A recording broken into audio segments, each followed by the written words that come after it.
malapit na nga palang mag-summer. Ramdam ko na ang init sa aking katawan. At tamang-tama, oras na ng duungan ng mga bangka. Tsak na makakabahagi nito kahit ilang piraso lang. Para sa hindi nakakaalam, dito sa lugar namin, pangunahing hanap buhay ay ang pangingisda. Malapit lang pala ang bahay namin dito. Tatawid ka lang ng kalsada, kunting lakad, tapos dagat na. Malimit din itong dayuhin ng tagaibang lugar. Kasi nga sa angking ganda nito at napakapinong buhangin. Pero sa ngayon ay kung makikita nyo ay marami pang mga sukal at medyo maalon pa nitong week. Malimit kasing umulan pagdating ng hapon at saka gabi. Maliligo muna kami habang nag-aabang ng tuduong na bangka. Kasama ko nga din pala yung pamangkin ko pati na rin yung anak ko. Sinubukan ko nga ulit gawin ng mga ginagawa ko nung ako ay high school pa. Dati kasi tamang ilog lang saka yung uhot. Alam niyo yung uhot? Yung pinagsama-samang pinagtanggalan ng palay. Lalo na nung elementary kami, yung mga barkada ko at mga kababata ko ay talaga namang kahit mabalin ay tuloy pa rin. Medyo hirap na akong gawin ito kasi nga nadagdagan na ang aking timbang at bibihira ko na lang itong magawa. Masayang masaya dito ang dalawang batuta, lalo na si Athena nung dinala ko sa malalim na parte. Pero syempre, doble ingat pa rin at bantay. Mahirap na.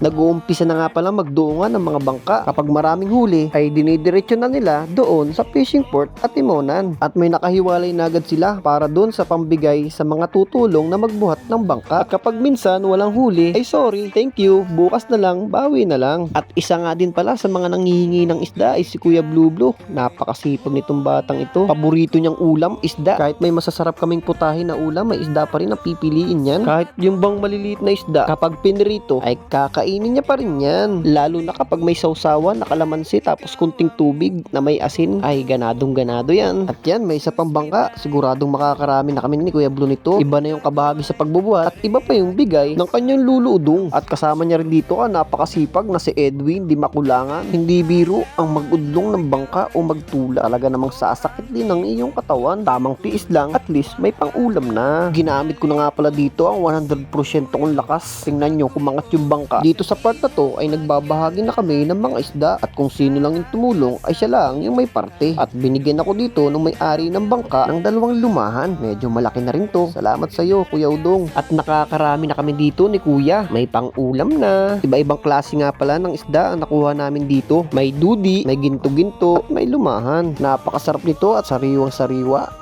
Ganito sa aming lugar, makakalibre ka na ng pang-ulam sa simpleng pagtulong mo lamang sa pagbuhat ng bangka. May halaga rin ito kapag binili mo sa bayan, kaya masarap manirahan sa probinsya. Hindi lahat ng pagkain mo ay bibilin mo. Karamihan kasi dito ay may mga tanim sa kanilang mga bakuran, lalo na mga gulay. Nasayang ko na naman ng 3 minutes ng buhay nyo, kaya hanggang dito na lang. Paalam!